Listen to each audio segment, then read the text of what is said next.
Well, everyone, let's go ahead and talk about some of the best and awesome battery life saving tricks that you can do on any iPhone, including iOS 16. Now, Apple actually made a really good, article, I guess, on some battery saving tricks and tips.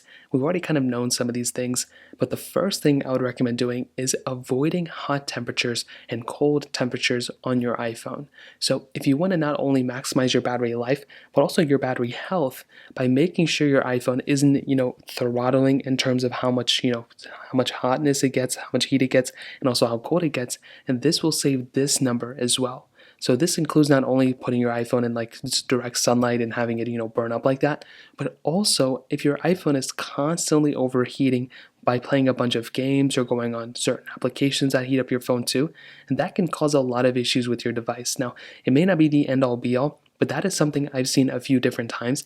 And personally, whenever I'm playing such massive intensive games, Subway Surfers isn't really that intensive, but whenever I'm playing games like that, that can be a pretty big issue. So definitely keep that in mind. And that is pretty much the first thing I'd recommend doing. Now, another thing, without having to temper around with too many settings and stuff, is your brightness levels. So if you're going through and you're constantly having your brightness at the highest brightness like this, not only does it not look good on camera, but also it demands so much more battery life, it is not even funny. If there's one thing that takes and sucks up the most amount of battery life of all time, it's probably your brightness levels. So by going through and actually making sure your specific brightness levels are somewhat lower, they don't have to be the lowest. But another thing I recommend doing is turning off automatic brightness, because sometimes you can go ahead and have it set to a certain level and then it will automatically, level up again. So what you can do here is go into your settings. You want to scroll down to accessibility, which is right here. You want to scroll over to display, which is right here. And then you want to scroll all the way down and turn off auto brightness.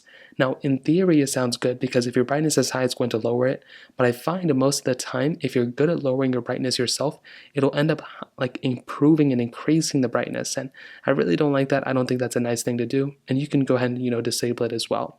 Now, another thing is widgets, but not only widgets on your home screen, but also widgets on your lock screen now too. Since iOS 16 has the capability of, giving us the ability of pretty much, adding widgets and stuff, you may want to go ahead and just make sure you disable widgets or just not add so many widgets for the most part. So right here under customize, if you have a bunch of these widgets on iOS 16, I would highly, highly recommend just disabling as many widgets as possible. You don't have to go and delete all of them, but at least some of them. That way you can go ahead and make sure that your lock screen isn't sucking up so much battery life. But also another thing is making sure you're not using and having a bunch of these different lock screens here. Now you can see for me personally, I have several different lock screens. I don't need all these lock screens laying around in the background. Some of them look cool, but here's two of them that are the same. So what I can do is I can swipe up or hold them down like this, and I can go ahead and delete them. So here you can delete Wallpaper. I think there's new ones that allow you to swipe up, so keep that in mind. I think this is like on the last beta. So you just want to delete the wallpapers and everything that you're no longer using.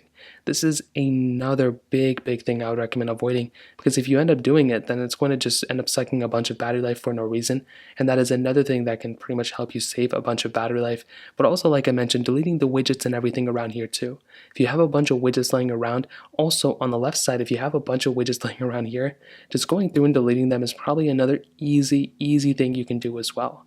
Now on top of that, another thing I would recommend doing is actually disabling Wi-Fi and or Bluetooth whenever you don't need them, even Airdrop. So if you swipe down from the top right corner, you can see we have, and if you press into here, you can see we have a few different things. We have Wi-Fi, Bluetooth, Airdrop. If you want to save the most amount of battery life, you should just go ahead and disable Airdrop, so you can just, turn receiving off. And you could also turn off Bluetooth. Now, if you have, an Apple Watch or AirPods or stuff connected, then keep it on. But if you don't have that, or if you're, going somewhere you want to save the most amount of battery life, you may want to disable Wi-Fi and or Bluetooth, which a lot of us forget to do. And we can do that by going through into our settings. We can turn off our Wi-Fi here, and we can turn off our Bluetooth by going here and disabling Bluetooth right there. So that is another easy thing you can do to save a ton of battery life. But while we're in settings, if you're already on iOS 16 or even if you're on iOS 15, going and updating to the most recent version of software is another important thing you can do. And this is by far, in my opinion, one of the easiest things you can do to at least make sure you're on a version of software that has better battery life than the ones before. I've been testing the last couple betas on iOS 16. I've been installing iOS 15 for quite a bit of time. And so far, I will tell you, battery life does get better than the first version of software. So go into your settings, click on General, click on Software Update, and all you want to do here is just update your version of software again. So as you can see, beta 6 is out, so just install it on your device. And like I mentioned before, this is another easy thing you can do to just make sure your battery life is getting that much better. Now on top of that, some of you may already know this, but our iPhones have battery low power mode enabled, or you can enable it if you want to. Now low power mode will slow some things in the background. I think it lowers your brightness. It may not make your iPhone as fast as possible, but it's going to make it a much more battery focused phone rather than just performance. So if you want to do this, you can make your way over to your settings application here. You can scroll down into battery, which is right there. And all you want to do right at the very top, there's low power mode. You can go ahead and enable it. Now your battery icon is going to turn orange and it'll tell you low power mode. It says mail, fetch, background app refresh, automatic downloads, and some visual effects are reduced or disabled in low power mode.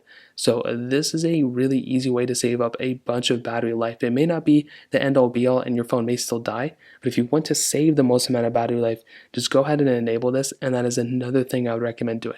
But if you saw within this, they actually mentioned something within that low power mode, which is background app refresh. What this is basically with every single or most applications, they end up taking a little bit of data in the background, and some applications need it, like iMessage, for example, Snapchat. If you need notifications and stuff, then if you want them to, even mail apps, if you want them to update in the background, don't touch it. But if you don't care about certain applications having background app refresh, another thing I'd recommend doing is going into your general settings within iPhone, going into background app refresh, and here you will basically see a bunch of different applications that we have. Now here what we can do is pretty much just kind of test and disable whichever specific notifications and app refresh and everything we don't want anymore. Now, I wouldn't recommend turning it off completely because you might want to be notified, but if there are applications within here that you don't care about at all, things like the music application, things like the maps, maybe maps you want to keep on, but like, news, if there's any apps that you don't want to be notified of or don't need to do anything in the background, I would just recommend turning them off because then you can save up even more battery life from your device as well. Now, this has been within iOS for a while, so it's not just on iOS 16, but it's another option you have here, and that is another awesome thing I'd recommend looking into as well. Now finally, if you do have an OLED iPhone of some sort, turning on dark mode is a really easy way to save up a little bit of battery life as well. Because we have an OLED device, all the dark pixels are going to be technically turned off. So what you can do here is make your way over to your settings application. You can go under display, which is right here, so display and brightness. And like I said before, disabling or just putting your brightness as low as possible is a really cool thing you can do to save up battery life.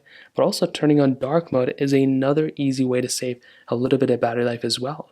So if you're wanting to go ahead and save even more battery life than before, turning on dark mode will not only turn everything dark like here, but also if your wallpaper supports it, it'll darken your wallpaper, it'll darken the widgets, and it'll darken everywhere else around your device too, because then it'll go ahead and save up a little bit more battery life. Like I said, it's not going to take your phone from 1% and make it last 3 days, but it'll make it so it'll slow down the way it's actually going down in terms of battery life. So I like being on light mode because it does save up a little bit of battery life.